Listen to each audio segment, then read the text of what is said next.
Welcome back, ladies and gentlemen. We're still following the rerun and the runoff of the second phase of the parliamentary elections.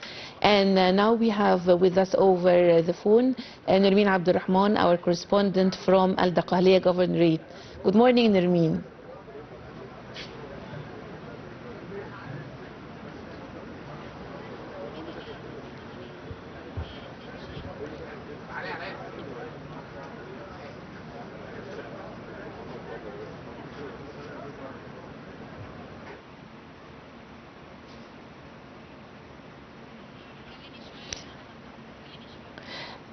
Now, Nermin, there is a technical problem. I think calling Nermin Rahman, our correspondent in Al Daqqaliyya, and we will recall her after a short while. Nermin, do you hear me?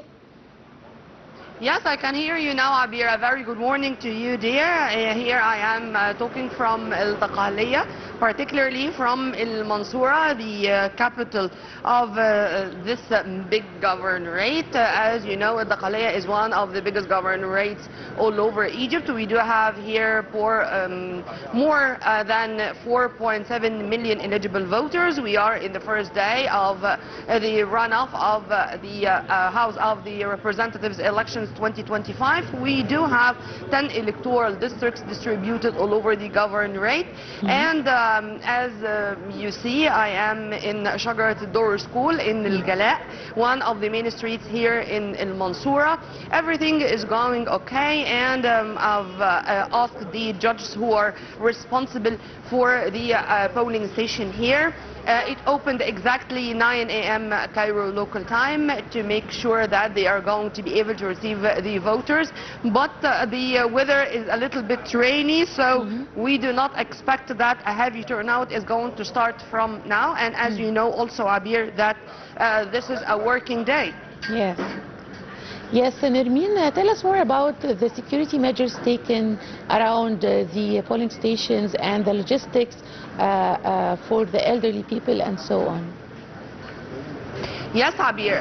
There is an operation room which was set up in the headquarters of Al Daqqaliyya Governorate to make sure that they are going to receive all the complaints, if there were any, and to interfere immediately to eliminate any obstacles on the way and to guarantee a smooth voting process for the voters without any obstacles. Also, there is such a fruitful coordination between the Governorate of Al Daqqaliyya.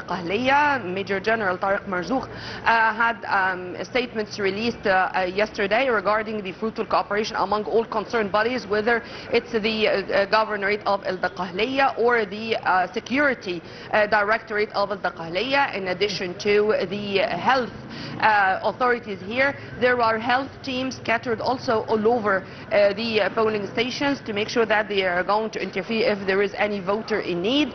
And the logistics also, everything was set for the voting process. And as you know, Abir, we do have accumulated experience in this, and it's now, I can say it that clear, that the officials here are totally trained to meet any irregularities or any problems on the ground, to eliminate them and to guarantee a successful voting process. Abir. Yes, Nermin. Nermin, I know that we are still in the beginning of the day, but I would like to ask you about any violations recorded or any breaches around the school you are in, or anything not normal? At all, Abir. You know, I was also keen to ask these questions even to the volunteers here. And as you see beside me, you are going to find the security personnel on the ground since the early morning to make sure that they are there to guarantee the enforcement of law.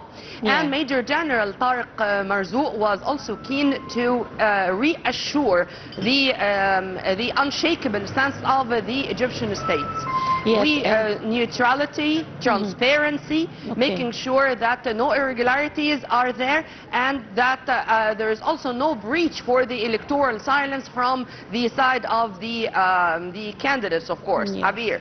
Yes, Nermin, I can see behind you queues for voters waiting to cast their ballots. I want you to tell me about the timing the voting process should be taking.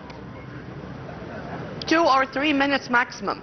I told you, Abir, and since the first phase, I was very much keen to speak with the judges, the employees, the volunteers, who were very well trained to make the voting process, as you've kindly mentioned, this very smart question about the duration. No more than 2 to 3 minutes, and that's all. And by the way, I'd like also to add that there are special preparations for people with disabilities or people with special needs.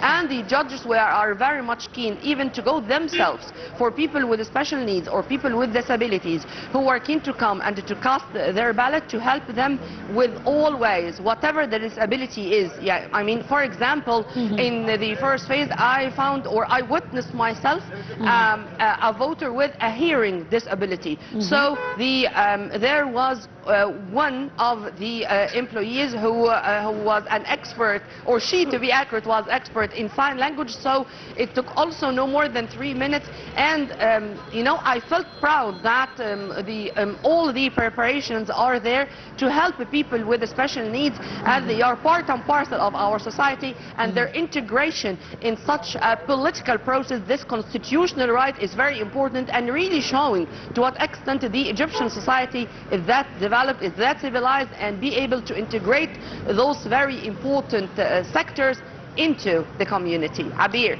Yes, Nermin Rahman, our correspondent from Dakhale, thank you very much for joining us from Mansoura, and special greeting to Mansoura citizens. Thank you, Nermin.